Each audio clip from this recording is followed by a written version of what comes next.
ও কৃষ্ণ কথাই তো অমৃত তত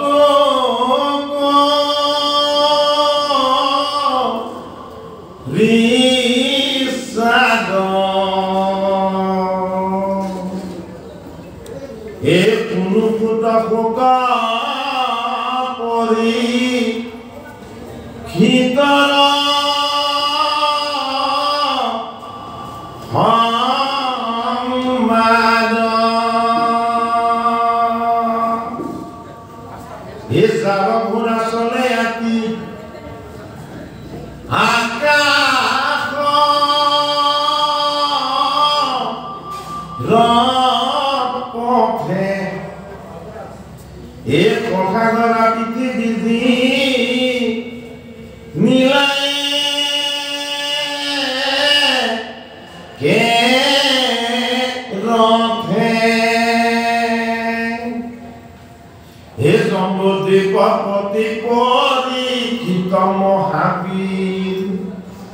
তরুণ কালতে কেনেতে দিলা করি অভিত দেন খাতে পৃথিবীর রাজা যত ও কৃষ্ণ ভকত তেন্তে মহাভাগবত এ হরিস্মরি জীবতে কো লীলা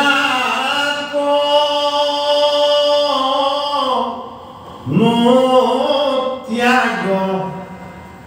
এ কহিও তাহার মন ভূতম ভাগ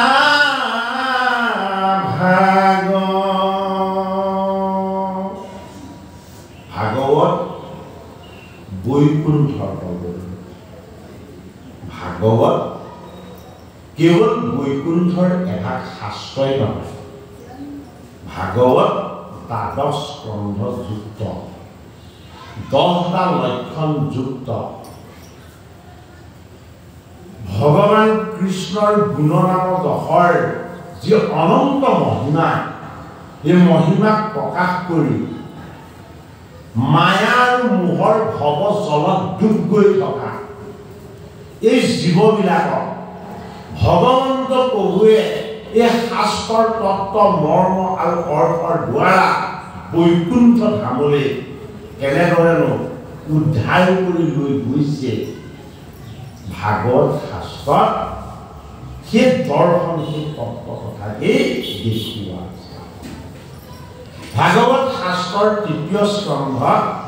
ভাগৱত শ্ৰোতা আৰু বক্তাৰ দুটি সম্প্ৰদায়ৰ কথা আছে এটি হ'ল অনন্ত সম্প্ৰদায় আৰু অন্যটো হ'ল নাৰায়ণ সম্প্ৰদায় নৰ সমস্তই ভাগৱত পাইছে নাৰায়ণ সম্প্ৰদায়ৰ পৰা এই নাৰায়ণ সম্প্ৰদায়ৰ শ্ৰোতা বক্তাসকলৰ বিষয়ে অনন্ত সম্প্ৰদায়ৰ শ্ৰোতা বক্তাসকলৰ বিষয়ে আমি অকণমান জানিব লাগিব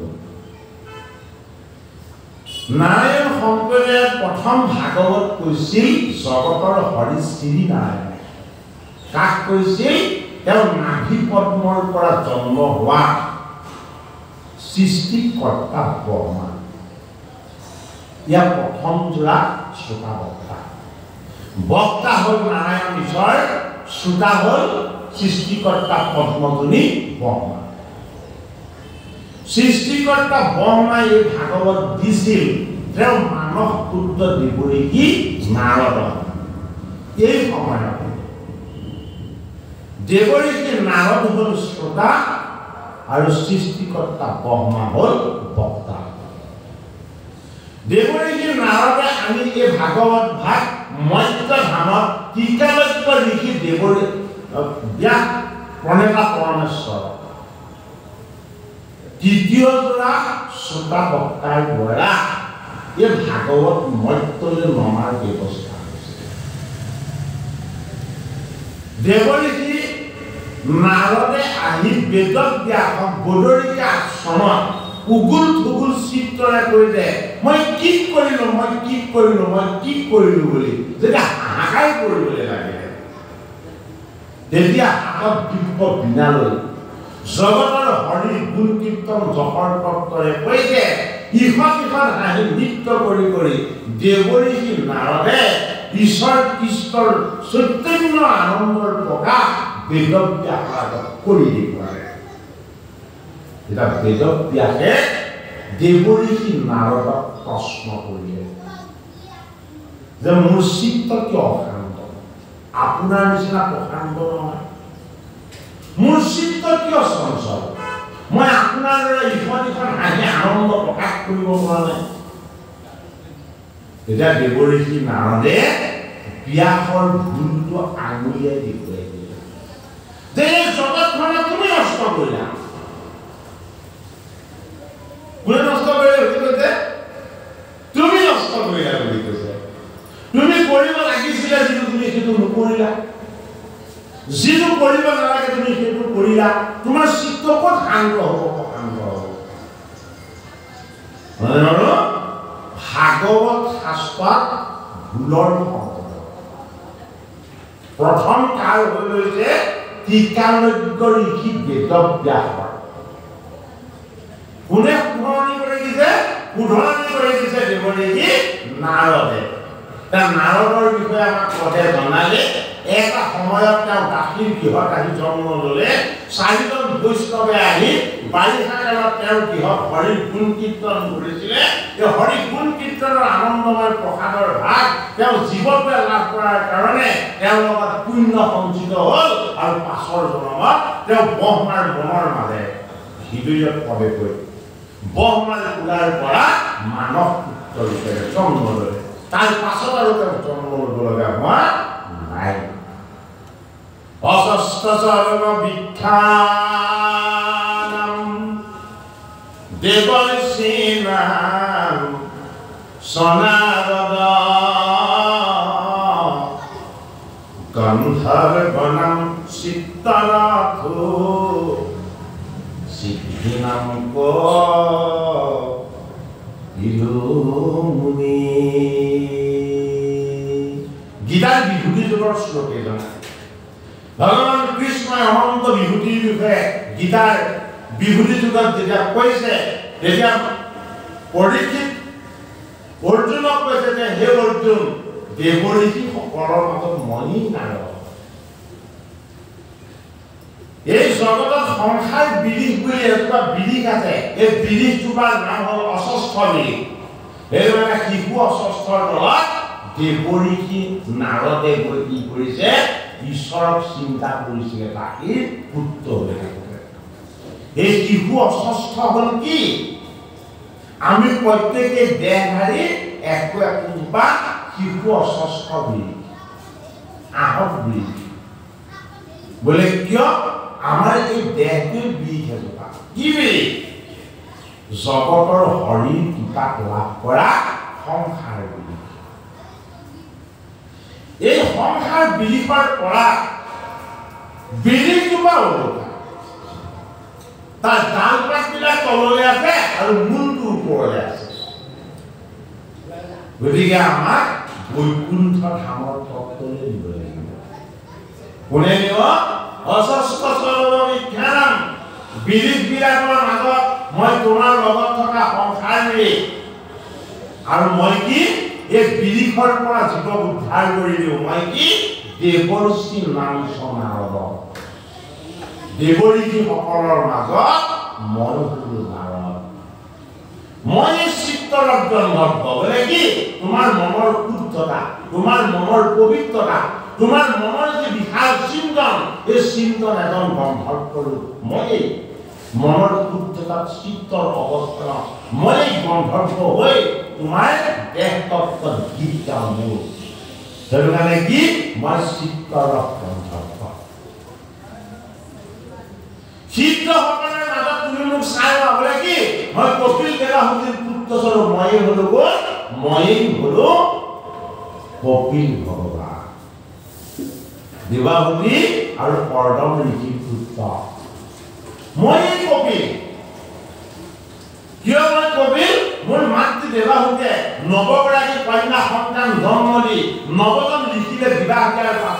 মোৰ পিতৃ যেতিয়া ধৰ্মপন্থী হ'বলৈ বিচাৰিলে তেতিয়া মাতৃ হাহাকাৰ কৰিলে যে মই অকলশৰে কেনেকৈ থাকিম আৰু মই মোৰ নিজৰ ইচ্ছাৰে মাতৃক উদ্ধাৰ কৰিবৰ কাৰণে এই জগতক সাংখ্যযোগৰ ঈশ্বৰ তত্ত্বৰ অখণ্ডিত ঈশ্বৰ জ্ঞান দান কৰিবৰ কাৰণে কামকীৰ গতি ভক্তিৰ লক্ষণ এই সমস্ত কথা বিগত কৰি মই মোৰ মাতৃক উদ্ধাৰ কৰিবৰ কাৰণে মই সিদ্ধসকলৰ মাজত মই কপিল ভগৱান হৈ মই এই জগতলৈ আহিলোঁ। গতিকে কপিল আমাৰ আত্মা দেৱাহুতি 10টা ইন্দ্ৰযুক্ত দেহ তত্ত্ব পৰম পৰমাত্মাৰ পৰম তত্ত্ব এই বস্তুৰ যদি আমাৰ লগত পৰিচয় নহয় তেতিয়াহ'লে আমি ভাগৱতৰ কথা আমাৰ হৃদয়ত স্পৰ্শ কৰাব পাৰিম ন। এইটো কাৰণে গ্ৰন্থভাগত শাস্ত্ৰভাগত দেখুওৱা হৈছে কি তৃতীয়ৰ পৰা চতুৰ্থ আৰু বক্তা কোন টিকালজ্ঞ ঋষি বেদব্যাস আৰু দেৱঋষি নাৰদ। কিয় তিনিটা কালত যি জানে সেয়া হ'ল ব্যাস। তিনিটা কালৰ অতীত আৰু তিনিটা কালৰ ভৱিষ্যত যি জানিব পাৰে সেইটো হ'ল দেৱঋষি নাৰদ। নাৰদ কি নাৰদ গুৰু গুৰু কোন গুৰু গোবিন্দ গোবিন্দ কোন দৈৱকী নন্দন কৃষ্ণ। এটা বেদব্যাস কি হৈ গ'ল বোলে মই তোমাৰ শিষ্য তুমি যদি পৰমাত্মা তেতিয়াহ'লে মই তোমাৰ পুত্ৰ তুমি যদি জগতৰ মালিক তেতিয়াহ'লে মই তোমাৰ সেৱক। এই সেৱা ধৰ্মৰ ফালে যেতিয়া তেওঁৰ মনটো নিয়োগ হ'ল মানে গুৰুক হৃদয়ৰ আসনত উপবিষ্ট কৰাই গোবিন্দৰ চৰণ সেৱা কৰি এই জগতত যি কৰ্ম কৰা যায় সেয়া কৰ্তা হ'ল ভগৱান দৈৱকী নন্দন কৃষ্ণ। বেদব্যাসে নিজৰ মনৰ ইচ্ছাৰে কৰিছিলে তাৰ আগতে যিখিনি কাম কৰিছিলে কি কৰিলে 17 পুৰাণ প্ৰণয়ন কৰিলে অষ্টদশতৰ মহাভাৰত নিৰ্মাণ কৰিলে মহাভাৰতৰ অন্তৰ্গত দিব্য জ্ঞানময় গীতা প্ৰণয়ন কৰিলে আৰু বেদবিলাক অশৃংখলিত আছিলে মন্ত্ৰবিলাক শৃংখলাবদ্ধ আছিলে বেদৰ মন্ত্ৰবিলাকক তেওঁ 4টা ভাগত বিভক্ত কৰি তেওঁ বেদব্যাস হৈ জনা ইয়াৰ আচল কৰ্ম তেওঁ কৰিবলৈ ৰাস্তা নিদিলে। কিয় তেওঁ উপদেশ দাতা গুৰু নাছিলে। যদি উপদেশ দাতা গুৰু নাথাকে জ্ঞান আচল ঈশ্বৰ তত্ত্বৰ ফালে ধাৱমান নহ'ব। এইটো কাৰণে গোবিন্দ গোবিন্দ বেগতে ভোলা বচন আগমী আমি হ'ব নালাগে আমি হোৱাটো উচিত নহয়। যিহেতু জগতগুৰু শ্ৰীমন্ত শংকৰদেৱ গুৰুজনাই আমাৰ নিগম মাৰ্গৰ ৰহস্য তত্ত্ব এই ভাগৱত শাস্ত্ৰ গীতা শাস্ত্ৰ আৰু বৈকুণ্ঠৰ ঈশ্বৰ তত্ত্ব আমাৰ এই মধ্য ধামলৈ দেখিলে নমাই আনিছে। বেদা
গোবিন্দ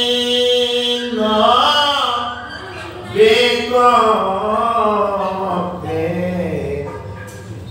ওলাব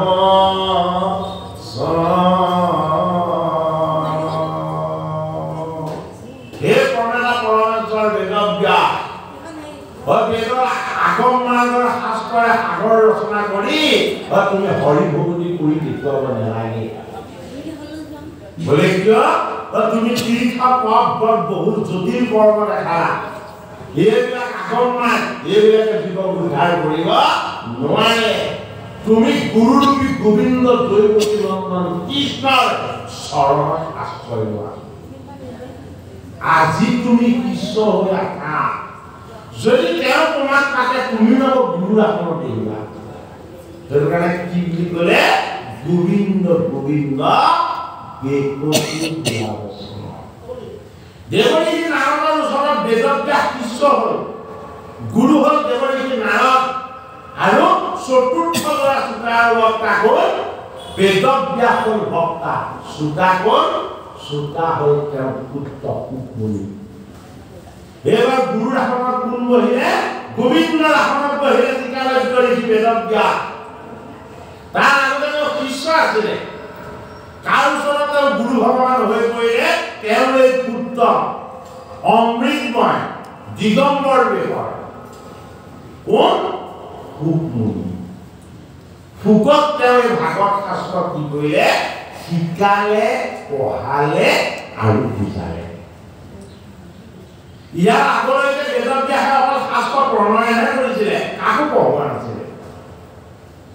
ভাগৱত শাস্ত্ৰ প্ৰণয়ন কৰি বেদব্যাসে নিজৰ প্ৰাণৰ পুত্ৰ ফুকক এই শাস্ত্ৰ পঢ়ালে শিকালে আৰু বুজালে তাৰ ফুক কি হৈ গ'ল ফুক দিগম্বৰ হৈ গ'ল ফুক দিগবাস হৈ গ'ল ফুকে প্ৰশ্ন দিলে সুৰক্ষিত যুৱতীসকলে নদীত স্নান কৰি আছিলে অৰ্ধনাদ নহয় কাষেদি বেদব্যাস গ'ল তেওঁলোক লৌৰি আহি তেওঁলোকৰ অংগ ঢাকি কাক কষ্ট লাভ লাগিল এতিয়া বেদব্যাসে সুধিছে যুৱতীসকলক হেৰা তৰুণীসকল মই বয়সৰে বৃদ্ধ হ'লো মায়া মোৰ নাইকিয়া হ'ল মই এতিয়া শিশুৰ নিচিনা তোমালোকে মোক দেখিলো যে গা কম তোমালোকৰ অংগ বস্তুৰে তোমালোকে নিজকে লজ্জা নিবাৰণত লাগিলা মোৰ 16 বছৰীয়া তৰুণ পুত্ৰ সুকমুনি যেতিয়া তোমালোকৰ কাষেদি গৈছিল তোমালোকেতো হাঁহি হাঁহি উলংগ হৈ তোমালোকেতো স্নান কৰিছিল গুৰুৰ ভকতি জ্ঞানৰ মহিমা বেদব্যাসৰ ভকতি জ্ঞানৰ সংস্কাৰ কাৰ লগত উত্তৰ তেতিয়া সেই তৰুণীসকলে কি বুলি ক'লে যে হে টিকালজ্ঞ ঋষি হে বেদব্যাস আপোনাৰ দৃষ্টিত পুৰুষ আৰু প্ৰকৃতিৰ মাজত ভেদ আছে সেইকাৰণে আমি অংগবস্ত্ৰ ল'ব লগা হ'ল কিন্তু আপোনাৰ প্ৰাণৰ পুত্ৰ সুক তেওঁৰ লগত পুৰুষ আৰু প্ৰকৃতিৰ মাজত ভেদ দৃষ্টি নাই তেওঁ সকলোকে ঈশ্বৰ দৃষ্টিৰে দৰ্শন কৰে কাকো দেখিলে তেওঁ কাম ভাৱ জাগ্ৰত নহয় ঈশ্বৰে আনন্দ প্ৰকাশ কৰি আমাক দেখোঁতেও তেওঁ হৰিৰ গুণ গাই কেৱল নৃত্যৰত হৈ আছে গতিকে আমাৰ মনটো শান্ত প্ৰশান্ত এই সংসাৰৰ যিমানবিলাক কালকূটৰূপী বিষবাস্পৰ দৰে বেয়া চিন্তন আছিলে এইবিলাকৰ পৰা মুক্ত কৰি অমৃতময় আত্মাৰ পৰম তত্বৰ ফালে আমাক নিব কিহে এই ভাগৱত শাস্ত্ৰ চতুৰ্থ যোৰা চকাৰ বক্তা হ'ল কোন বক্তা হ'ল টিকালজ্ঞ ঋষি বেদব্যাস আৰু শ্ৰোতা হ'ল কোন শ্ৰোতা হ'ল তেওঁ প্ৰাণৰ পুত্ৰ ভাগৱতৰ পঞ্চম যোৰা চকা আৰু বক্তাৰ পৰা নাৰায়ণপুৰৰ আমি এই ভাগৱত শাস্ত্ৰ পালোঁ পঞ্চম যোৰা চকা আৰু বক্তা কোন গুৰুৰ আসনত এইবাৰ বহি ব্যাসৰ ওচৰত কি আছিলে শিষ্য আছিলে পৰীক্ষিতৰ ওচৰত খুব কি হ'ল খুব গুৰু হ'ল ভগৱান হ'ল কৃষ্ণ হ'ল সেইদিনাখন গংগাৰ পাৰত পাণ্ডৱৰ নামে পৰীক্ষিতে হাহাকাৰ কৰিছে কি বুলি হে কৃষ্ণ হে কৃষ্ণ হে কৃষ্ণ হে কৃষ্ণ মোৰ বংশত মই কিমান পাপ কৰিলো কি পাপ কৰিলো মোৰ পিতামহ সকলৰ যি পুণ্য আছিলে সেই পুণ্যখিনি মই সকলো ধূলিসাৎ কৰি দিলো মই আচলতে জীয়াই থাকিবলৈ যোগ্য মোৰ পিতামহ সকলে ঋষিৰ চৰণ ধুৱাই চৰণৰ জল শিৰত লৈ ঋষিৰ আশীৰ্বাদৰ ভাগ লৈছিল আৰু মই কি কৰিলো মই এই সংসাৰখনত লোভ মোহ কাম ক্ৰোধৰ ধনুষৰবিলাক লৈ এই ৰজগুণ আৰু তমগুণৰ এই ধনুখনেৰে সৈতে মই এই সংসাৰখনত মায়ান্বিত চিকাৰ কৰাত লাগিব এই সংসাৰখনত মায়া মিগৰূপী মৰিচিকা খেদি মই ইমান তৃষ্ণা আকুল হৈছিলো যে মই গৈ ক'ত পালোগে সাধন সিদ্ধ ঋষিৰ আশ্ৰম পালো ঋষিয়ে তপস্যা কৰি আছে মই তেওঁৰ চৰণ স্পৰ্শ কৰি মই অকণমান আশীৰ্বাদ ল'ব লাগিছিলে আৰু মই ঋষিক গালি পাৰিলো কটু বাক্য সিমান পাপেও মোক নাতিলে আকৌ মৰা সাপ এটা মই আনি এই ঋষিৰ গলত মেৰিয়াই ঋষিৰ দেহৰ শুদ্ধতাখিনি মই নষ্ট কৰিব বিচাৰিলো ইমানখিনি পাপ কৰাৰ পাছতো যদি মই পাণ্ডৱৰ নামে পৰীক্ষিত জীয়াই থাকো এই জগতত কিমান অমংগল ভগৱান কৃষ্ণক তেওঁ আত্মবিশ্বাস আত্মবিশ্লেষণ আৰু আত্ম অনুশোচনাৰে প্ৰাৰ্থনা কৰিলে হে দৈৱকীনন্দন কৃষ্ণ মই যিখন হাতেৰে মই ঋষিৰ ঘৰত হাত লৈ মৰা হাত মেলিয়াইছিলো তুমি মোৰ এই হাতটো আজিৰ পৰা জড় কৰি দিয়া হে দৈৱকীনন্দন কৃষ্ণ মই যিটো স্মৃতিৰে সৈতে তোমাৰ ভকতস্বৰূপ সমীপক মই বেয়া দেখি গালি পাৰিছিলো সেই স্মৃতিত তুমি মোক একেবাৰে স্মৃতিপূৰ্ণ কৰি দিয়া আৰু অন্তিমত ভগৱান কৃষ্ণক কৈছে যদি তুমি মোৰ প্ৰায়শ্চিত্ত কৰিব বিচাৰিছা তেতিয়াহ'লে তুমি মোক এই পৃথিৱীত আৰু ৰাখিব নেলাগে এই পৰীক্ষিত যদি কেনেবাকৈ বাচি থাকি যায় আৰু বহুত পাপ হৈ যাব ইয়াৰ গতিকে তুমি মোৰ ওচৰলৈ মৃত্যু লৈ আহা আৰু অলপ সময়ৰ পাছতেই গৌৰমুখ নামৰ সমীক ঋষিৰ শিষ্য ঋষিজন আহি কৌৰৱৰ ৰাজপ্ৰসাদত পৰীক্ষিত নিকটে ঋষিজনক দেখি তেওঁ চৰণ ধুৱাই চৰণৰ জল শিৰত লৈ ঋষিক ভগৱত জ্ঞান কৰি প্ৰাৰ্থনা কৰি জনালে হে ঋষি শ্ৰেষ্ঠ আপুনি মোৰ বাবে আজি কি শুভ সংবাদ আনিছে কওক এতিয়া গৌৰমুখ নামৰ ঋষিজনে ক'লে হে মহাৰাজ 7 দিনৰ ভিতৰত পক্ষকনাকে দংশন কৰি তোমাক মৃত্যু দিব সমীক ঋষিৰ পুত্ৰ সিংহীমুনিয়ে তোমাক এই অভিসম্পাদ দিছে এই অভিসম্পাদৰ বাতৰিটো মই তোমাক দিবলৈ আহিম এতিয়া ঋষিজনক সেৱা কৰি পৰীক্ষিতে কৈছে ধন্য আপুনি ধন্য আপোনাৰ ঋষিগুণ আপুনি মোক উদ্ধাৰ কৰিলে বলে কিয় মই পাপী দেহটো লৈ এই পৃথিৱীত জীয়াই থকাৰ ইচ্ছা মই কেতিয়াবাই ত্যাগ কৰিছো যিহেতু মোৰ বংশৰ অনুসৰণ পাপ মই সংগঠিত কৰালো গতিকে আপোনাৰ আগমনে মোক এটা আনন্দিত কৰিলে মৃত্যু বুলি ক'লে আমি ভয় খাওঁনে মৃত্যু বুলি ক'লে আমাৰ আধা প্ৰাণ নাইকিয়া হৈ যায়নে হয়নে পৰীক্ষিতে মৃত্যুৰ বাতৰি পোৱাৰ পাছত স্বচ্ছ হ'ল শুদ্ধ হ'ল পবিত্ৰ হ'ল আৰু নিকা হ'ল কি কৰিলে নিজৰ মুকুটটো খুলি তেওঁৰ প্ৰাণৰ পুত্ৰ জন্মেজয়ক পিন্ধাই ৰখা পাতিলে এই ৰাজ আৱৰণটো খুলি দলিয়াই পেলাই দিলে যে মোৰ যিমানবিলাক অমংগল আছিলে ইয়াৰ কাৰণ হয় এই আৱৰণটো এই ৰাতি ভোগ বিলাকৰ কাৰণে মই নিবেয়া কৰিবলৈ গৈছিলো আৰু ইয়াৰ কাৰণে মোৰ পাপ হৈছে পৰীক্ষিত নিবদিয়ে মুকুটটোৰ ফালে চাই গৈছে হেৰৌ পুনৰ মুকুট পুতেই কৰি থাকে তই মোক লৈ গৈছিলে নিবেয়া কৰাবলৈ আৰু ইমান বেয়া কাম পূৰ্বাই সংঘটিত হ'ল এই পুনৰ মুকুট আৰু মই কোনোদিন পৰিধান নকৰোঁ মুকুটটো কাক পিন্ধাইলে স্বামীয়ে এফালে পুনৰ মুকুট খুলিলে অন্যফালে ৰাজকীয় ভোগবিলাকৰ বহন ত্যাগ কৰিলে আৰু পৰীক্ষিত কি হৈ গ'ল পৰীক্ষিত ব্ৰহ্মচাৰী হৈ গ'ল ব্ৰহ্মচাৰী মানে যি ব্ৰহ্মক আচৰণ কৰিবলৈ শিকে ব্ৰহ্ম আচৰণ কেনেকৈ কৰিব লাগিব ত্যাগেৰে ভোগেৰে নহয় ব্ৰহ্ম আচৰণ কেনেকৈ কৰিব লাগিব হৰিচিন্তন আৰু উপাসনাৰে ব্ৰহ্ম আচৰণ কেনেকৈ কৰিব লাগিব সংসাৰত থাকি নহয় সংসাৰত থাকিও সংসাৰৰ পৰা মুক্ত হৈ বৈৰাগ্য ভাৱপূৰ্ণ হৈ কি কৰিব লাগিব ব্ৰহ্মচৰ্য ব্ৰত পালন কৰিব লাগিব পাণ্ডৱৰ মানে পৰীক্ষিতে সিদ্ধান্ত ললে এই ঋষিৰ অভিসম্পাদৰ পৰা মই উদ্ধাৰ হ'বলৈ হ'লে মই কি কৰিব লাগিব মই কি কৰিব লাগিব মই গংগাৰ তীৰলৈ যাব লাগিব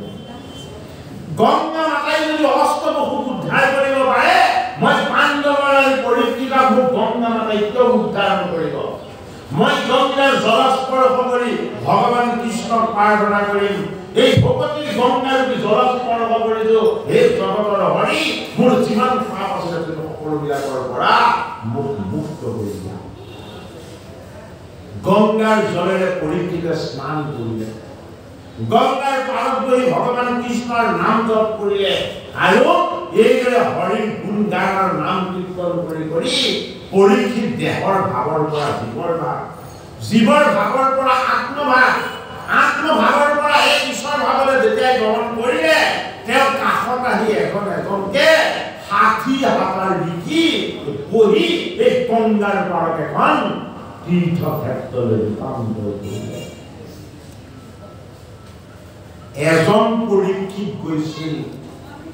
ব্ৰহ্মচৰ্য আচৰণ কৰি গোবিন্দৰ চৰণ চিন্তা কৰিবৰ কাৰণে ভগৱন্তৰ একনিষ্ঠ সেৱক হৈ ভগৱন্তৰ উপাসক হৈ দৈৱকীনন্দন কৃষ্ণৰ চৰণ ভিক্ষা কৰাৰ কাৰণে পাণ্ডৱৰ মানে পৰীক্ষিতৰ ওচৰলৈ পৰীক্ষিতে নমতাকে পৰীক্ষিতে নজনাকে পৰীক্ষিতে আহ্বান নকৰাকে ভগৱান কৃষ্ণই লৈ আহিলে কিমান ৬০,০০০ পৰীক্ষিতৰ পাপ ক'ত হৈছিলে এজন ঋষি কেৱল সমীপৰ ওচৰত পৰীক্ষিতৰ এই বিপদকালত মৃত্যুৰ সময়ত কিমান ঋষিয়ে সংগ দিলে ৬০,০০০ ঋষিয়ে সংগ দিছে মানে এয়া হ'ল ভকতিৰ মহিমা এই ভকতিৰ মহিমাখিনিক দ্বাৰা আমি হৃদয়ত অনুভৱ কৰি ভাগৱত শাস্ত্ৰ ইতিশুদ্ধ আমাৰ জীৱন মাৰ্গৰ দৰ্শন আমাৰ কাৰণে আনিছে এই মাৰ্গক দ্বাৰা আমি জীৱনত বৰণ কৰিবলৈ আমি যত্ন কৰোঁ এই শাস্ত্ৰ মত্যৰ শাস্ত্ৰ এই শাস্ত্ৰবোৰ শাস্ত্ৰ বৈকুণ্ঠৰ শাস্ত্ৰ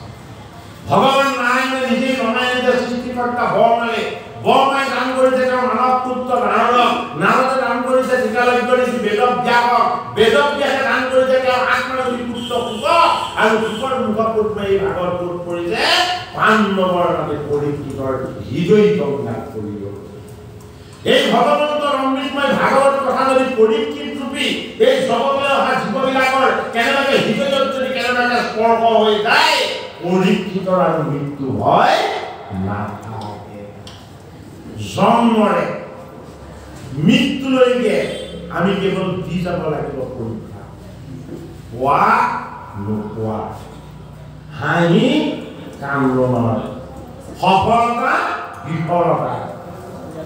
এইবিলাক পৰীক্ষা আমি দিবলৈ আৰম্ভ কৰিছো কেতিয়া প্ৰথম জন্মতে জন্ম হোৱাৰ পাছত যদি শিশুৱে কন্যা নাই তেতিয়াহ'লে সকলোৰে চিন্তা লাগি যায় বোলে কি এইটো জীৱিততে মৃত প্ৰথম পৰীক্ষা বোলে কি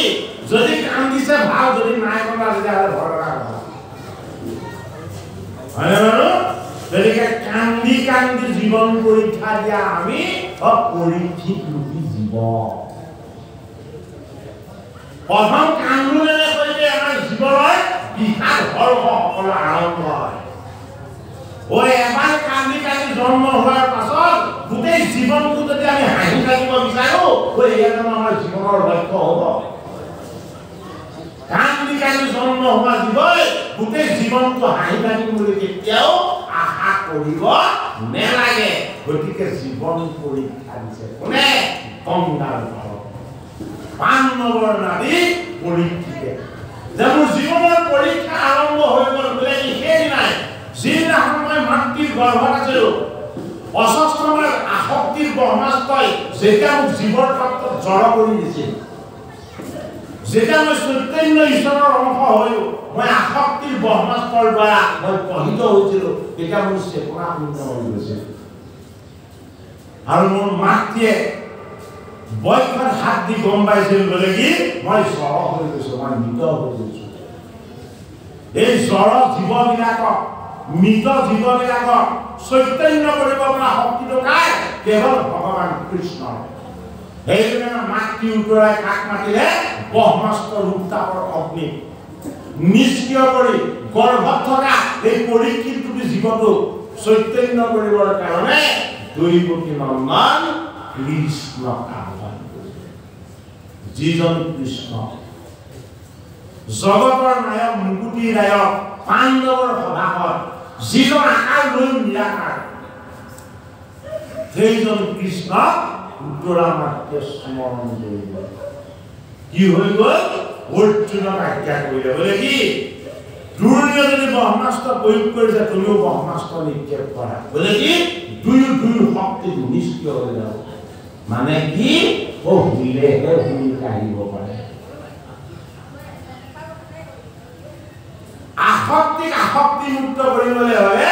আসক্তিৰ যিটো ভয়ানক তত্ত্ব, সেই তত্ত্বটো আমি বুজিব লাগিব। জীৱ জন্ম হওঁতে আসক্তিত পৰি যায়। সেইকাৰণে সি জন্ম হৈ কান্দে আৰু তাৰ পাছত সি দুখ কান্দে। এই আসক্তিৰ পৰা জীৱক মুক্ত কৰিব পাৰে কেৱল দৈৱকী নন্দন কৃষ্ণই। বেলেগ কোনো জীৱক আসক্তিৰ পৰা মুক্ত কৰিব নোৱাৰে। আমি জীৱ হৈ জন্ম ল'লো, পৰীক্ষিত হৈ পৰীক্ষা দিলো, আৰু আমি কি হৈ থাকিলো? হয় আমি দ্ৰোণাচাৰ্যৰ পুত্ৰ সকলো অস্বস্থমা হৈ গলো। এই জীৱ হৈ আহি আমি আসক্তিত পৰিলো। আসক্তিটো হ'ল অস্বস্থমা। এই অস্বস্থমাৰ আসক্তিৰ পৰা জীৱ কেতিয়াও মুক্ত হ'ব নোৱাৰে। এই অস্বস্থমাৰ কিলত এটা মণি আছে, এই মণিটো হ'ল কি? আসক্তিৰ মণি। লোভ, মোহ, কাম, ক্ৰোধ আৰু তম্ব। এই আসক্তিৰ মণিটোক আমি ছেদন কৰিব লাগিব। কিহেৰে? আমাৰ দেহৰ শক্তিয়ে নহয়, আমাৰ শৰীৰৰ শক্তিয়ে নহয়, কাৰ শক্তিৰে? জীৱৰ শক্তিৰে। এই জীৱ হ'ল অৰ্জুন। সেইদৰে অৰ্জুনে কি কৰিলে? অৰ্জুনে তেওঁ অখণ্ডিত অস্ত্ৰৰ সৈতে জগতৰ হৰি কৃপাৰ প্ৰসাৰেৰে সৈতে এই আসক্তিৰ শিৰোমণিটো শেষ কৰি দিলে। অস্বস্থমা। যেতিয়ালৈকে বিষয়ত আসক্তি থাকিব, যেতিয়ালৈকে লোভ, মোহ, কাম, ক্ৰোধ, যুক্ত আসক্তিবিলাক থাকিব, আমি প্ৰত্যেকে অস্বস্থমা হৈ থাকিব। এই আসক্তিৰ গ্ৰন্থিবিলাকক ছেদন কৰিব লাগিব। কিহেৰে? কৃষ্ণৰ নাম, কৃষ্ণৰ গুণ, কৃষ্ণৰ জপ আৰু কৃষ্ণৰ লীলাৰ তত্ত্বৰে। অৰ্জুন জীৱ, পৰীক্ষিত পাণ্ডৱৰ নাম। হয়নে? এই গংগাৰ পাৰত পাণ্ডৱৰ নামে পৰীক্ষিত নিৰ্গুণস্থিত গুৰু ভগৱান সুখদেৱে এটা দ্বাদশ স্কন্ধযুক্ত ভাগৱত কথা বেকত কৰিব। এই কথাখিনি কোনে কৈ আছে? এতিয়া আমাৰ পাঠভাগ আৰম্ভ চলিলে কাৰ?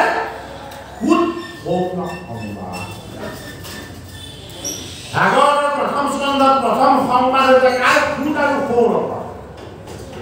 দ্বিতীয় সংবাদ হৈছে কাৰ? ব্যাস নাৰদ সংবাদ। হয়নে? আৰু তৃতীয় সংবাদটো আৰম্ভ হ'ব, তৃতীয় সংবাদটো আৰম্ভ হ'ব সুত আৰু পৰীক্ষিত সংবাদ। চতুৰ্থ সংবাদটো ক'ত আৰম্ভ হ'ব? তৃতীয় স্কন্ধত। তৃতীয় স্কন্ধত কাৰ সংবাদ আৰম্ভ হ'ব? বিদুৰ আৰু মৈত্ৰেয় সংবাদ। একাদশ স্কন্ধত আৰম্ভ হ'ব কাৰ সংবাদ? একাদশ স্কন্ধত আৰম্ভ হ'ব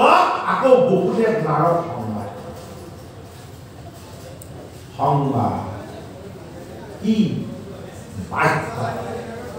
বাণী আমাৰ কাৰণে এটা খবৰ কোনে আনিছে ভাগৱত শাস্ত্ৰ আনিছে জন্মতে তিনিটা গুণত কৰি আমি প্ৰত্যেকে কি ললো জীৱন কুলটো ললো সেইটো কাৰণে আমি অকুলি হে মোহনাই আমি চাৰি জাতি চাৰি আশ্ৰমী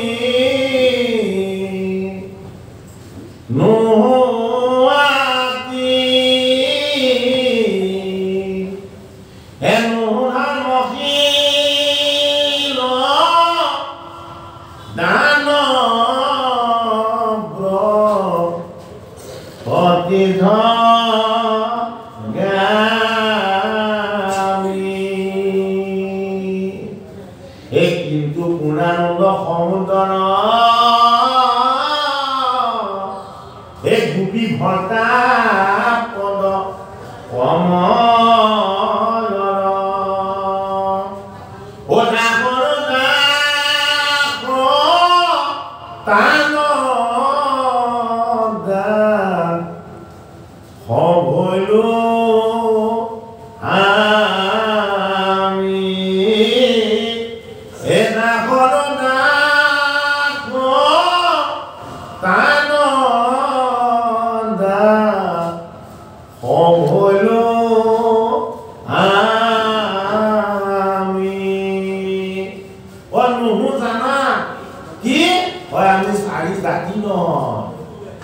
চাৰি জাতি কি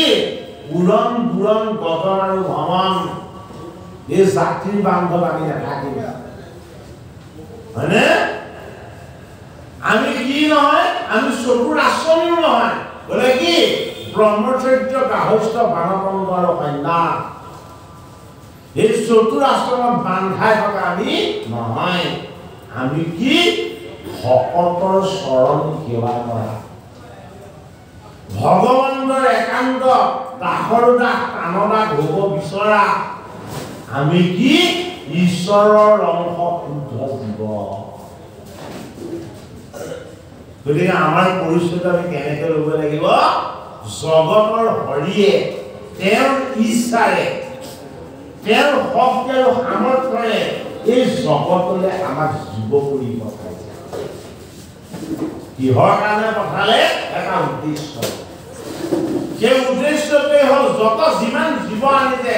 তেওঁৰ আনন্দৰ কাৰণে আনিছে আমাৰ আনন্দৰ কাৰণে নাই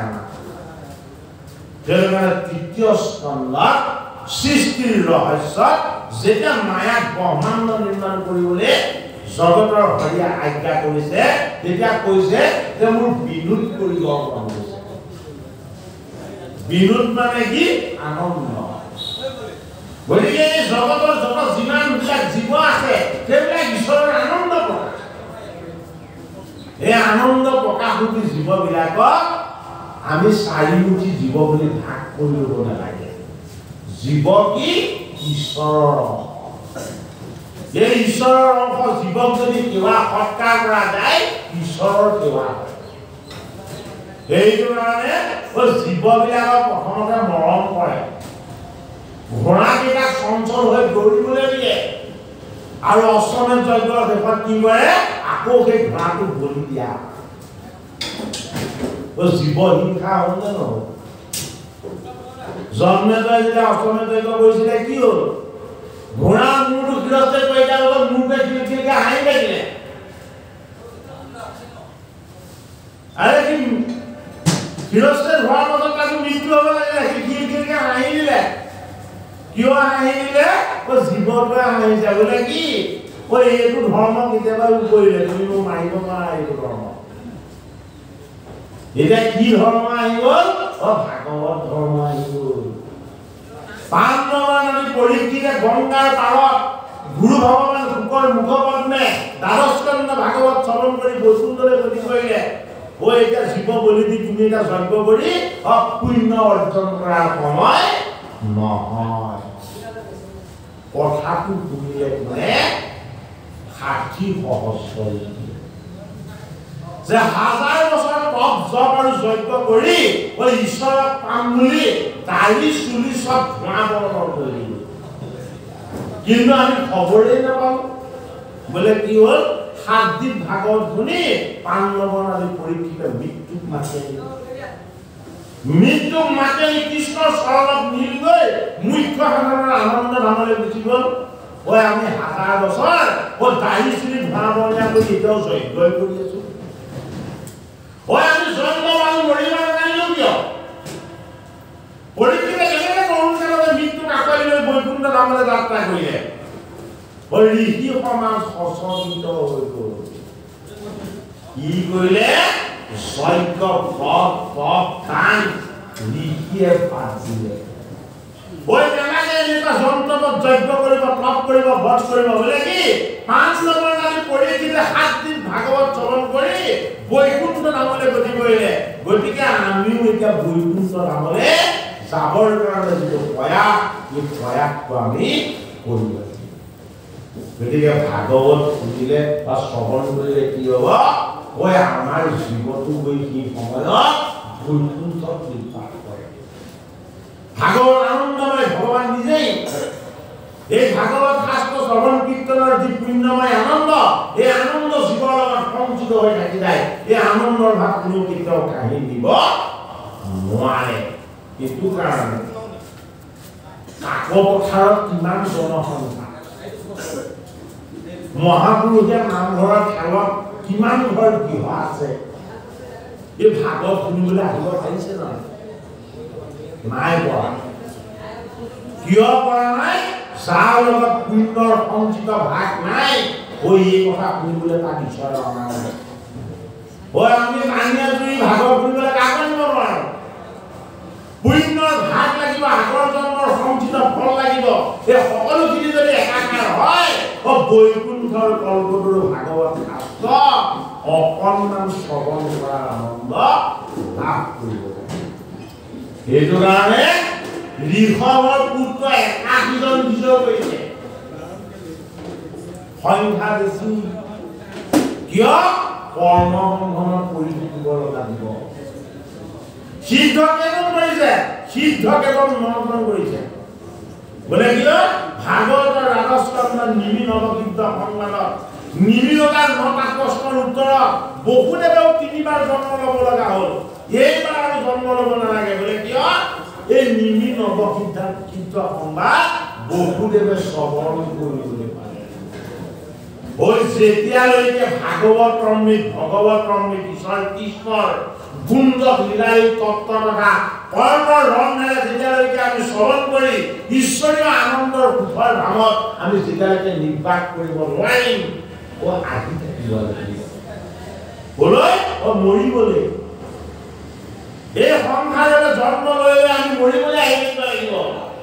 এই জন্ম মৃত্যুৰ আয়াতত চক্ৰৰ পৰা জীৱক সেৱন কৰি পৰম মমৰ পৰম তত্ত্ব বৈকুণ্ঠ ধামত জগতৰ হৰিৰ লগত একেলগে ৰখাৰ কিবা এই কিবা কৰিছে ভাগৱত শাস্ত্ৰই কিন্তু মত্যক থাকে ভাগৱত শাস্ত্ৰ কীৰ্তন হৈ থকা সত্ত্বেও এই শাস্ত্ৰৰ অমৃত সকলোৱে পান কৰিবলৈ নাপায় 9জন সিদ্ধৰ দ্বাৰাহে নামছে কাৰ কৃষ্ণৰ পিতৃ বসুদেৱ নাৰদৰ কৃপা লাভ হ'ব নহলে বসুদেৱে কৰ্মময় 3টা জীৱন কটাব লগা হ'ল প্ৰথম জন্মত ভূতবা দ্বিতীয় জন্মত কাশ্যপ আৰু তৃতীয় জন্মত বসুদেৱ নহলে আকৌ জন্ম ল'ব লাগিলেহেঁতেন দেৱৰ্ষি নাৰদৰ বেয়া লাগিলে এই বুদ্ধ জীৱনে আয়ত সকলে কিমান আহি থাকিব সেইকাৰণে ৰাজস্কন্ধৰ সংবাদটো কাৰ হৈছে বসুদেৱ নাৰদ সংবাদ বসুদেৱ আমাৰ শুদ্ধ শাক্তিক বৃত্তিটো শুদ্ধ শাক্তিক কৰিবলৈ প্ৰথম ভক্তি হ'ব লাগিব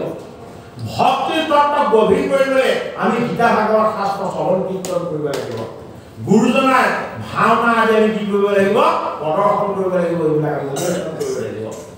হৰিৰ গুণযুক্ত যুক্ত যিমানবিলাক তেওঁ লীলাৰ কথা আছে এইবিলাক শ্ৰৱণ কীৰ্তন আৰু ভাৱনাৰ ভাওনাৰ অনুশীলন আমি জীৱন ক্ষেত্ৰত আমি কৰিবলৈ অভ্যাস কৰিব লাগিব এতিয়া কি হ'ব আমাৰ বৃত্তিটো বিশুদ্ধ হ'ব বিশুদ্ধ অন্তঃকৰণ হ'ব তাক কোৱা হ'ল বসুদেৱ গুৰু এটা অতিথি কোন আহিব দেৱঋষি নাৰদ আহিব এই বসুদেৱৰ কি হলে যিদিনাখন দেৱঋষি নাৰদ অতিথি হিচাপত আহিল ভাগৱতৰ একাদশ স্কন্ধ কৃষ্ণৰ পিতৃয়ে কৃষ্ণক পোৱাৰ পাছত পাবলৈ কিবা বাকী থাকে জানো নেথাকে কিন্তু বাকী থাকে ভাগৱতে কৈছে বোলে কি কৃষ্ণক পোৱাৰ পাছতো তোমাৰ কি হলে সন্ত মহন্ত অতিথি আহিব লাগিব এই সন্ত মহন্ত ভকত বৈষ্ণৱৰ অতিথিৰ চৰণ সেৱা কৰি ভকতৰ আশীৰ্বাদ তুমি কিমান ল'ব লাগিব বোলে কি তেতিয়াহে তুমি নিৰ্গুণ নামলৈ যাব পাৰিবা সেইটো কাৰণে নিমিৰতাই পুহিলে 9টা প্ৰশ্ন নৱজন তীৰ্থ এই 9টা প্ৰশ্নৰ উত্তৰ নৱজন তীৰ্থই দি দিলে নিমিৰ যজ্ঞ সফল হ'ল বসুদেৱ উদ্ধাৰ হ'ল বৈকুণ্ঠ ধাম প্ৰাপ্ত হোৱাৰ ৰাস্তাটো ভাগৱতৰ একাদশ প্ৰথম স্কন্ধ কি গুৰুৰ তত্ত্ব দ্বিতীয় স্কন্ধ দেৱৰ তত্ত্ব তৃতীয় স্কন্ধ সৃষ্টিৰ তত্ত্ব চতুৰ্থ স্কন্ধ গুৰু দেৱ আৰু সৃষ্টি এই গোটেইখিনি বুজাৰ ব্যৱস্থা চতুৰ্থ স্কন্ধ পঞ্চম স্কন্ধ ভগৱতীৰ ভগৱত জ্ঞান আৰু ঈশ্বৰীয় আনন্দ ষষ্ঠ স্কন্ধ ভগৱন্তৰ নামৰ মহিমা আৰু নাম গুণ জপৰ তত্ত্ব সপ্তম স্কন্ধ ভগৱতী কেনেকৈ কৰিব লাগে আৰু ভগৱতীৰ লক্ষ্য উদ্দেশ্য কি অষ্টম স্কন্ধ ভগৱত কৰ্ম কেনেকৈ সাধন কৰা হয় নৱম স্কন্ধ ভগৱন্তৰ স্বৰূপ বাক্যৰ অমৃত তত্ত্বত কেনেকৈ প্ৰকাশ হৈছে আৰু ভকতৰ দ্বাৰা ভগৱানে কেনেকুৱা ধৰণৰ লীলা কৰিছে নৱম স্কন্ধ দশম স্কন্ধত যোগেশ্বৰ কৃষ্ণৰ জন্ম কৰ্ম লীলা তত্ত্ব মৰ্ম আৰু অৰ্থ এফালে তেওঁ শাখাৰ সিফালে তেওঁ নিৰাকাৰ সেইটো কাৰণে দশম স্কন্ধৰ আদি দশমত দিছে কৃষ্ণৰ জন্ম আৰু শেষ দশমত দিছে কি বেদস্তুতি এই বেদস্তুতি ৰূপী হৰিৰ তত্ত্ব নিৰ্গুণ হৈ হৰিয়ে নিজৰ উপাসনা নিজেই কৰে আৰু কৃষ্ণ হৈ লীলা কৰি গোপীৰ মাজত তেওঁ আনন্দৰ বৃন্দাবন ধাম ৰচনা কৰে একাদশ স্কন্ধ ৰহস্য ভগৱতী নিৰ্গুণ ৰূপতী দ্বাদশ স্কন্ধ জীৱ উদ্ধাৰৰ শেষ ব্যৱস্থা এইদৰে প্ৰথম স্কন্ধ হ'ল গুৰু দ্বিতীয় দ্বাদশ স্কন্ধ হ'ল মুখ্য প্ৰথম স্কন্ধ হ'ল গুৰু দ্বাদশ স্কন্ধ হ'ল মুখ্য এই গুৰু আৰু মুখ্য মাজৰ দিনে হ'ল বাকী 10টা স্কন্ধ সেইটো কাৰণে ভাগৱত দশলক্ষণযুক্ত এই দশলক্ষণযুক্ত ভাগৱত ভগৱান নিজেই এই ভাগৱত মূৰ্তি ঈশ্বৰ মূৰ্তি ভগৱন্তৰ মংগলময় নিৰ্গুণ মূৰ্তি বাংময় মূৰ্তি এই বাংময় মূৰ্তি ভাগৱতৰ কথা য'ত শ্ৰৱণ কীৰ্তন হয় এই বাংময় মূৰ্তি ভাগৱত কথা য'ত কীৰ্তনৰ উপাসনা হয় তাতে কোন কোন নামে 6জন ভকত আহে 12জন বৈষ্ণৱ আহে 14জন পাইকত আহে আৰু আনন্দৰ নামত ভগৱান কৃষ্ণই তাত নিত্যৰত হৈ এই ভাগৱত কথা শ্ৰৱণ কৰি থাকে সেইটো কাৰণে এই ভাগৱত পাঠ ব্যাখ্যা হোৱা স্থানলৈ সকলো জীৱ আহিব নোৱাৰে কিয় এই পাঠ পৰ্যালোচনা হোৱাৰ আগতে আহিব 6জন ভকত যিকেইজন নিৰ্গুণ তেওঁলোকক উপাসনা কৰিবলৈ আহিব 12জন বৈষ্ণৱ দৈৱকীনন্দন কৃষ্ণৰ লগত আহিব 14 পাইকত এই সমস্তখিনি ঈশ্বৰ তত্ত্বৰ য'ত চৈতন্য প্ৰকাশ হয় তাত ভাগৱত শাস্ত্ৰ কীৰ্তন হ'ব সেইটো কাৰণে হয় আমাৰ দৃষ্টি গুণময় আমি নেদেখোঁ ঈশ্বৰৰ দৃষ্টি কি নিৰ্গুণ সেইটো কাৰণে আমি জীৱৰ তত্ত্বলৈ যাব লাগিব জীৱৰ তত্ত্বৰ পৰা শিৱৰ সত্য সনাতন স্বৰূপক আমি হৃদয়ত উপলব্ধি কৰিবলৈ যত্ন কৰিব লাগিব ভাগৱতৰ প্ৰথম স্কন্ধত আমাক এতিয়া দিলে কি ব্যাস নাৰদ সংগ মানে গুৰু কৃষ্ণৰ সংগ গুৰুৱে আমাক কৈছে বুলি বুজিব লাগিব আৰু আমি কৃষ্ণ হৈ আমি শ্ৰৱণ কৰি ঈশ্বৰৰ আনন্দ লাভ কৰিছোঁ বুলি আমি বুজিব লাগিব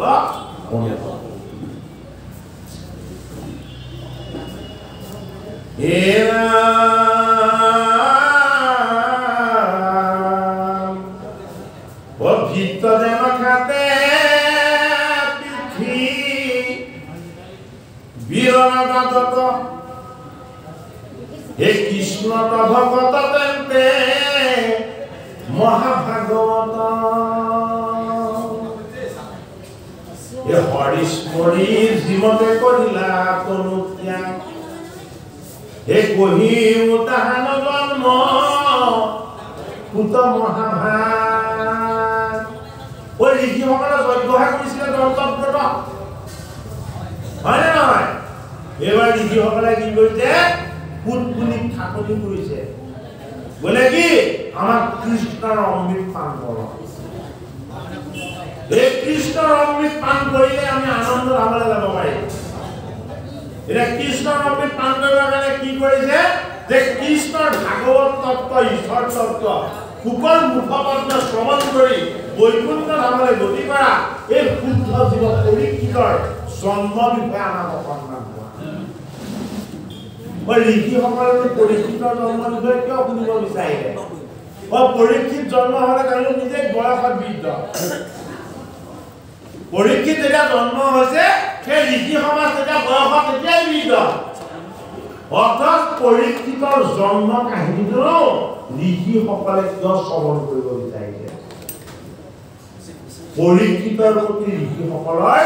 ঈশ্বৰ দৃষ্টি আহিব যি বৈকুণ্ঠৰ পৰ্বতৰ ভাগৱত শাস্ত্ৰ ফুকৰ মুখপদ্মে গংগাৰ পাৰত 7 দিন ক্ৰমশ শ্ৰৱণ কৰা আনন্দৰ ভাগ পালে এইজন পাণ্ডৱৰ নাম পৰীক্ষিত নহয় কেৱল বোলে কি তেওঁ ঈশ্বৰৰ অংশতত্ব এই ঈশ্বৰৰ অংশতত্ব পৰীক্ষিতৰ জন্ম বিষয়ক যদি কথা আমি যদি পান কৰো তেতিয়া কি হ'ব আমাৰ ঈশ্বৰ জ্ঞান লাভ হ'ব এইটো কাৰণে আমাক পদে ক'ব কি বুলি ও বিষ্ণু বৈষ্ণৱৰ কিঞ্চি একো নাহি ভেদ হে দুইৰো কথা কৰে পাক কৰস্কন্ধ আছে বিষ্ণু আৰু বৈষ্ণৱ বিষ্ণু কোন কৃষ্ণ বৈষ্ণৱ কোন পৰীক্ষিত কৃষ্ণৰ জন্মটো আমাৰ দশম স্কন্ধত দিব বৈষ্ণৱৰ জন্মটো প্ৰথম স্কন্ধত দিব বোলে কিয় বৈষ্ণৱৰ কথা নাজানিলে বিষ্ণুৰ কথা কেনেকৈ জানিবা সেইটো কাৰণে আমি বৈষ্ণৱক ঈশ্বৰ জ্ঞান কৰিবলৈ চেষ্টা যত্ন কৰিব লাগিব তেতিয়াহে আমাৰ ভকতি হ'ব নহ'লে আমাৰ ভকতি কি হ'ব ভাও ধৰা নিচিনা হ'ব এইটো কাৰণে আমি বৈষ্ণৱসকলক বিষ্ণুৰ অংশ ঈশ্বৰৰ তত্ত্ব বুলি আমি শ্ৰদ্ধা আৰু মান্যতা হে দেৱদূৰ এতেকে শুনিব আমি কৃষ্ণৰ চৰিত্ৰ হৈ জানিবে আমি দুৰ্ভুৰ কলিতা হে দেৱৰ দুৰ্লভ শুকা মুনি মহাভাগ হকিমতে পালন পৰি শীতে পাংকলা হে বৈকুণ্ঠৰ শাস্ত্ৰ যিটো বেদান্তৰ তত্ত্ব ও 7 দিনে কৈলাসীটো মহাভাগৱত কিমতে পাই লন্ত পৰি দেৱৰ দুৰ্লভ শুকা মুনি মহাভাগ কিমতে পাই লন্ত পৰি শীতে পাংকলা ঋষিসকলে চিন্তা বৈষ্ণৱ এজন বৈষ্ণৱ কোন 12জন বৈষ্ণৱ নাই জানো মানে 12জন বৈষ্ণৱৰ তত্ত্ব আমি বুজিব লাগিব তেতিয়াহে বিষ্ণু তত্ত্ব বুজিম প্ৰথমজন বৈষ্ণৱ কোন সৃষ্টিকৰ্তা ব্ৰহ্মা দ্বিতীয়জন বৈষ্ণৱ কোন ব্ৰহ্মাৰ পুত্ৰ মনু তৃতীয়জন বৈষ্ণৱ কোন ব্ৰহ্মাৰ মানস পুত্ৰ নাৰদ চতুৰ্থজন বৈষ্ণৱ কোন কুমাৰ ব্ৰহ্মাৰ 4জন মানস পুত্ৰ পঞ্চমজন বৈষ্ণৱ কোন ব্ৰহ্মাৰ ভূমধ্যৰ পৰা জন্ম শিৱ এই 5জন ব্ৰহ্মাৰ পৰিয়ালতে বৈষ্ণৱ হয়নে দুজন বৈষ্ণৱ দৈত্য কুল এজন প্ৰহ্লাদ দুজন বুলি ওই এজন বৈষ্ণৱ টেকা যুগত বোলে কি জনকৰ ওচৰতে শৰণ লৈছে কোনে কে কিয় শৰণ ল'লে জনক এজন বৈষ্ণৱ এফালে 5 জন এফালে 3 জন পাছে তিনি 8 জন হলে ও 9 নম্বৰ জন জন্মদা আৰু 10 নম্বৰ জন কোন 10 নম্বৰ জন পিতামহ ভীষ্ম পিতামহ ভীষ্ম এজন বৈষ্ণৱ গতিকে 12 জন বৈষ্ণৱৰ তত্ত্ব আমি জানিব লাগিব প্ৰহ্লাদ বলি যমৰাজা জনক আৰু পিতামহ এই 12 জনে হল বৈষ্ণৱ এই 12 জন বৈষ্ণৱ ক'ত বাস কৰি আছে আমাৰ দেহ তত্ত্ব আমাৰ দেহ তত্ত্বত 12 জন বৈষ্ণৱৰ নিৰ্বাস আছে কিয় 12 জন বৈষ্ণৱৰ নিৰ্বাস আছে ওই আমাৰ দেহ তত্ত্বত ছজন ভকতকো বহুৱাই থৈছে এই 12 জন বৈষ্ণৱ আৰু ছজন ভকত মূল তত্ত্ব কেইটা 18টা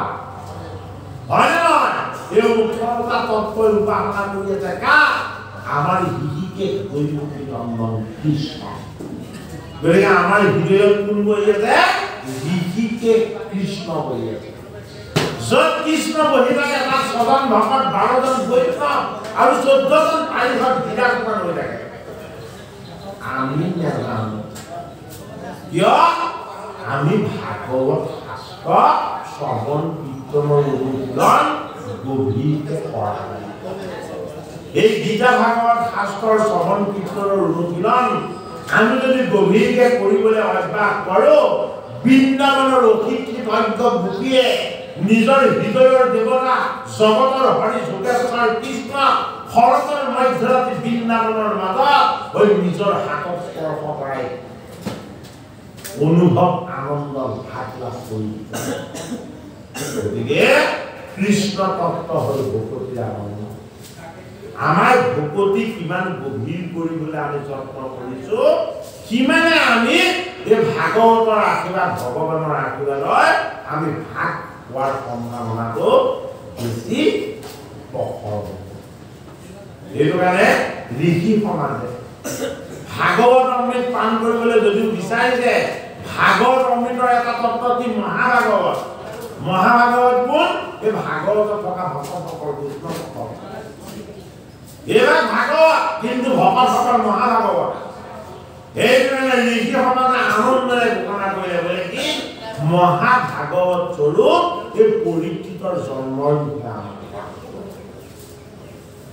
পৰীক্ষিতৰ জন্ম বিষয়ক প্ৰশ্ন নৈমিষ ক্ষেত্ৰত 28 সহস্ৰ ঋষিয়ে শ্ৰৱণ কৰিছে এতিয়া কি হ'ব পৰীক্ষিতৰ দ্বাৰা কৃষ্ণ দৰ্শন হ'ব কেনেকে দৰ্শন হ'ব পৰীক্ষিতে মাতৃৰ গৰ্ভত থাকোঁতে কৃষ্ণ দৰ্শন পালে আংগুষ্ট প্ৰমাণ হৈ উত্তৰাল গৰ্ভত এই পৰীক্ষিত নামৰ জীৱক কৃষ্ণই দৰ্শন দি দিলে এই পৰীক্ষিতৰ জন্ম বিষয়ক প্ৰশ্নৰ দ্বাৰা এই ঋষি সমাজৰো পৰীক্ষিতৰ যিদৰে হৰিৰ কৃপাত কৃষ্ণ দৰ্শন হ'ল বাক্যৰ অমৃতৰ দ্বাৰা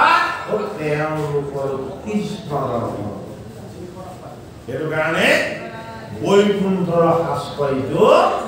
মহাভাগৱত ইয়াৰ তত্ত্ব মৰ্ম অৰ্থ অতি ৰহস্যময় হে ৰাম হে দেৱদুৰ্লভ মুনি মহাভাগ কিমতে পাৰত পৰি শীতে তাংকলা দেৱৰো দুৰ্লভ মানে কি দেৱতায়ো পাবলৈ সক্ষম নহয় দেৱতাবিলাক উদ্ধৰ এটা যিটো পাব বিচাৰে পটককে হাততে ল'ব পাৰে কিন্তু দেৱৰো দুৰ্লভ বোলে কি দেৱতায়ো লগ পাব নোৱাৰে কাক এই শুকদেৱ ভগৱান শুকদেৱৰ চৰণ সেৱা কৰি আশীৰ্বাদৰ ভাগ ও দেৱতায়ো ল'ব নোৱাৰে বুলি কৈছে কোনে 28 সহস্ৰ ঋষিয়ে সৌনকাদি ঋষি প্ৰমুখ কৰে বোলে কিয় ও এইজন কুকৰ চৰণ সেৱা কৰিবলৈ পোৱাটো ভগৱান কৃষ্ণৰ চৰণ সেৱা কৰিছে এইজনে এই সুখস্বৰূপ নিৰ্গুণস্থিত এই গুৰু ভগৱানজনক পাণ্ডৱৰ নামে পৰীক্ষিতে কেনেকৈ লগ পালে কাৰণ পৰীক্ষিতেতো পাঠ কৰিছিলে ঋষিৰ গলত মৰাশাপ মেলিয়াইছিলে সমৃদ্ধিৰ পুত্ৰ চিন্নিমুনিৰ দ্বাৰা অভিসম্পাদ লাভ কৰিছিলে আমি যজ্ঞ কৰিও তেনে ঋষিক লগ নাপালো এওঁলোক পাঠ কৰি কেনেকৈ সেই ঋষিজনক লগ ঋষিসকলৰ বিস্ময় প্ৰশ্ন হে ৰাম কিহে তোৰা কয় তংশিলে তক্ষকে হে পাইলা গতি ভাগৱত শ্ৰৱণ মাত্ৰকে হে বৈষ্ণৱৰ বৃত্তান্ত শুনিবে ইচ্ছাই আছে হে কহিবুত পুতয়ান হে কথা শুনো পাছে ও হেন শুনি পুতে বিনা অন্তয় বনতে হে আমি অকুলি নহেন হে আছিল মনতে হে তোমাৰ প্ৰশ্নে ভয়ো আজি কি পবিত্ৰ হে শুনা যেন জানো পাহো হে কৃষ্ণৰ চৰিত্ৰ কুকে নিজক অকুলিন বুলি কৈছিল কিয় অকুলিন বুলি কৈছিলে মই সংসাৰলৈ আহিলো সংসাৰখন চাবলৈ সংসাৰ চালে মোৰ জীৱনটো শুদ্ধ নহ'ব সেই ঋষিখন মোৰ দৃষ্টিটো তোমালোকে এইবাৰ সংসাৰৰ পৰা ঈশ্বৰলৈ লৈ গ'লা মই অকুলি নাছিলো কিন্তু মোৰ উত্তৰণ ঘটিবলৈ দিয়া বোলে কেনেকৈ উত্তৰণ ঘটিব তোমালোকে এজন বৈষ্ণৱৰ কথা সুধিলে কাৰ কথা পৰীক্ষিতৰ কথা সুধিলা এই পৰীক্ষিত নিপতিৰ জন্ম মৃত্যুৰ বিষয়ে প্ৰশ্ন সুধি দিলা বোলে এতিয়া মোৰ মনটো কলৈ যাব ভগৱান কৃষ্ণৰ চৰণৰ তাতে যাব মই এতিয়া শুদ্ধ হৈ গলো বোলে কিয় শুদ্ধ হৈ গলো বিষ্ণু আৰু বৈষ্ণৱৰ কথা যদি শ্ৰৱণ কৰা যায় ওই অকুলিন ফুটো বোলে উদ্ধাৰ এই কথাটো আমাৰ ভাগৱত শাস্ত্ৰই জনাইছে হে আদৰ্শে কথা কোনে হে কহিবে স্বৰূপে হে যেন পক্ষী উৰাই খাৰ অনুৰূপে অসেহি মতে যত মানৰ লবে মূলমতী হে বৰ্ণাই কৃষ্ণৰ লীলা তোমাক সম্প্ৰতি অগ্ৰাম্য কথা কথনে বলি নহুৱে মানি তাক শুদ্ধ কৰো কৃষ্ণ এই কথা কব খানি দুগৰাকী আই লগ পাতি লগ হলে 3 নম্বৰ গৰাকী বদনাম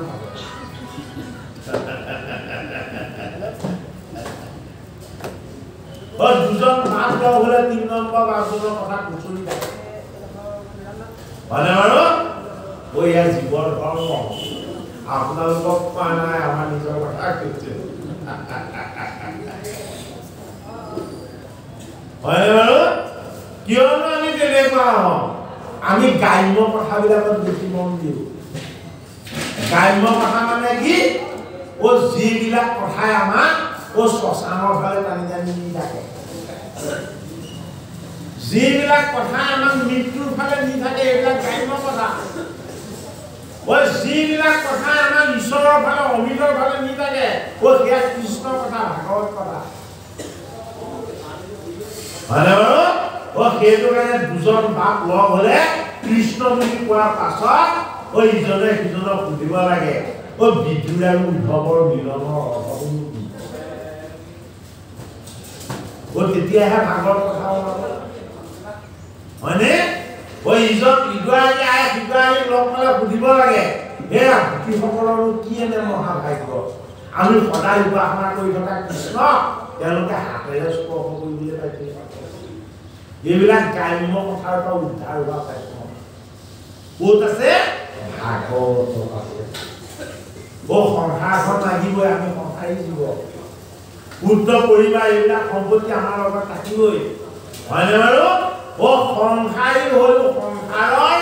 বোকা পানী বিলাকৰ পৰা মুক্ত হৈ পদুমৰ দৰে সূৰ্যৰ ফালে চাই আমি হাঁহিবলৈ অভ্যাস কৰিব লাগিব তেতিয়াহ'লে আমি কি কথা পাতিব লাগিব কৰোঁতে গৃহকৰ্ম কৰিব লাগিব বৃন্দাবনৰ গোপীয়ে এফালে মোহ আৰু এফালে মায়া এই মোহ আৰু মায়াৰ মন্থনীৰে সৈতে সংসাৰৰ ভিতৰবিলাক মন্থন কৰিছিলে এই সংসাৰৰ ভিতৰ মন্থন কৰি থাকোঁতে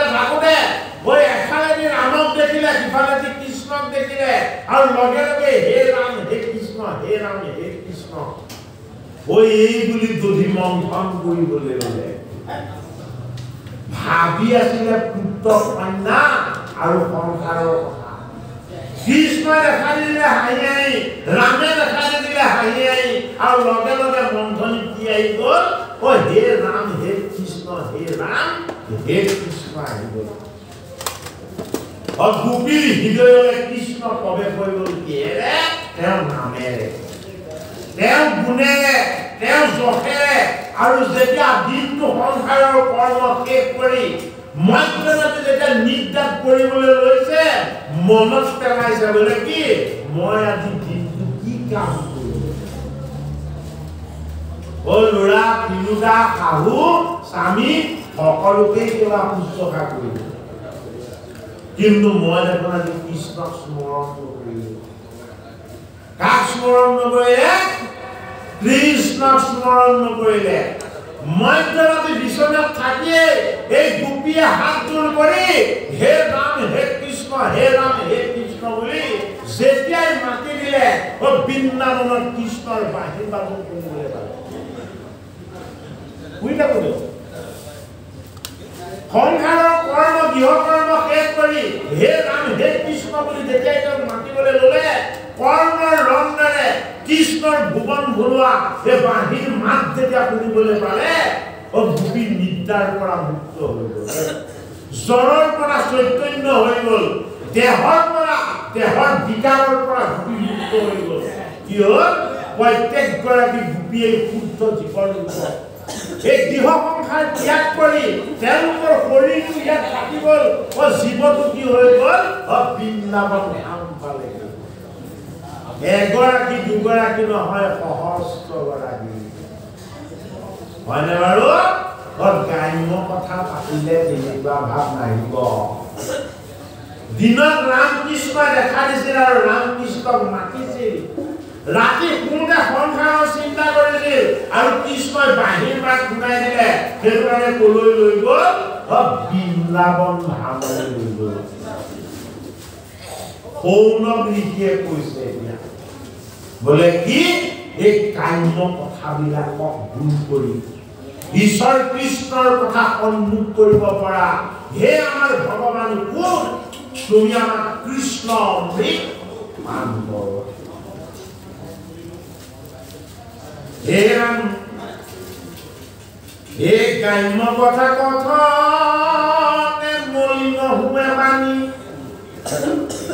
হে তাক শুদ্ধ কৰ কৃষ্ণ কথা কব খানি কৃষ্ণ চৰিত্ৰত মোৰ মহালাভ আছে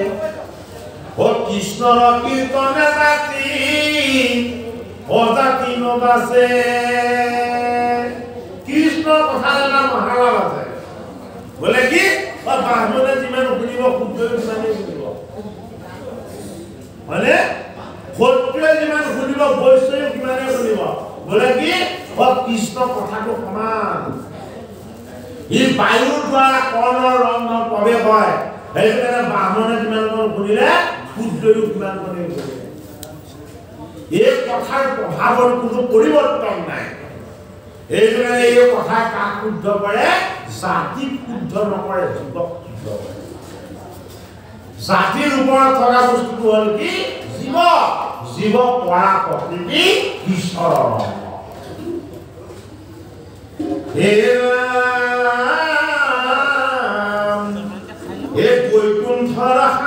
মহানিতু মহাভাগবত এ জনমতে পৃথিবীত হৈনন্ত বেক অসীমতে কৰিলা শাস্ত্ৰ ব্যাস সৰ্বজান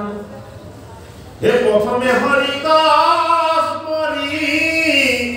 হে পুনা সাৱধানে ঋষি সমাজৰ সুধে কৈছে বোলে কি কৃষ্ণ কথা শ্ৰৱণ কৰোঁতে সাৱধান হৈ ল'বা কিয়নো সাৱধান হৈ ল'বলৈ ক'লে কৃষ্ণৰ নাম অগ্নিৰূপ পাপবিলাকক ভস্ম কৰি দিব যদি সাৱধান নোহোৱা তোমাৰ পুণ্য ক্ষয় কৰি দিব দুটা ক্ৰিয়া বোলে কি কৃষ্ণ কথা শুনোতে মনটো কৃষ্ণ কৃষ্ণ কথা শ্ৰৱণ কৰোঁতে যদি মনটো গৈ পেলাই আপোনাৰ ঘৰত থাকেগে তেতিয়াহ'লে আপোনাৰ পাপ হৈ যাব বোলে কিয় তুমি অমৃত এৰি পেলাই কিয় খাৰ পানী খাবলৈ বিচাৰি তোমাক ভগৱানে অমৃতৰ ভাগ দিব বিচাৰিছে আৰু তুমি কিয় খাৰ পানী খাবলৈ বিচাৰিছা সেইটো কাৰণে আমি কৃষ্ণ কথা শ্ৰৱণ কীৰ্তন কৰোঁতে আমি সাৱধান হৈ ল'ব লাগিব আমাৰ দশ ইন্দ্ৰিয়ক আমি কি কৰিব লাগিব লেকাম লগাই ল'ব লাগিব নিয়ন্ত্ৰণ কৰি ল'ব লাগিব বোলে কি হেৰৌ মন তই আজি লাভ লোকচানৰ ফালে নাযাবি হেৰৌ বুদ্ধি তই আজি পুত্ৰ পৰিবাৰৰ মংগল কুশলৰ কথা চিন্তা নকৰিবি বোলে কি তই আজি হৰিৰ চৰণ চিন্তা কৰ আজি হৰিৰ সেৱাৰ কথা অকণমান চিন্তা কৰ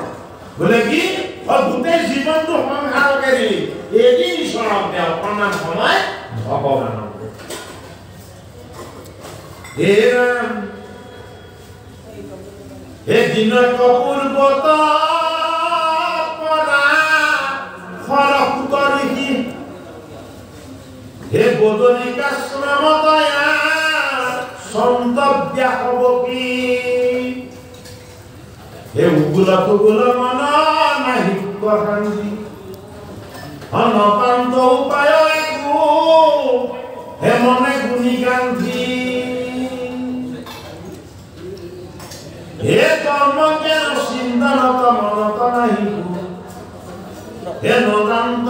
কিষতম নত মিলে হে অধমুখে আছে হে হুয়ানি খবর ওকে হিলেরা কইতে আহি হে নীল কারণ এজন বৈষ্ণৱ কোন সুখ কাৰ গুৰু ভগবান পৰীক্ষিতন গুৰু ভগবান এজন বৈষ্ণৱ হল নাৰদ কাৰ গুৰু ভগবান বেদব্যাসৰ গুৰু ভগবান মানে বিষ্ণু পৰিচয় কৰাই দিয়ে কোনে বৈষ্ণৱ সেইটো কাৰণে গোবিন্দ গোবিন্দ বেগনে বলা আলোচনা বলে কি এই বৈষ্ণৱজনো তোমাৰ গুৰু এই বৈষ্ণৱজনে যাক পৰিচয় কৰিলে সেয়া হ'ল পৰম পিতা পৰম ঈশ্বৰ সেই মহাগুৰু আমাৰ কাৰণে কি গোবিন্দ গুৰুৰ মাজত কোনো পাৰ্থক্য নাই গুৰুৰ তত্ত্বাই পালো পাঠৰ কাৰ্যত আমি বহুত সময় বিশ্ৰাম দিলোঁ আমি 1 ঘণ্টা 15 মিনিট সময় আপোনালোকৰ আজি ল'লোঁ এই 1 ঘণ্টা 15 মিনিট সময়ৰ আমি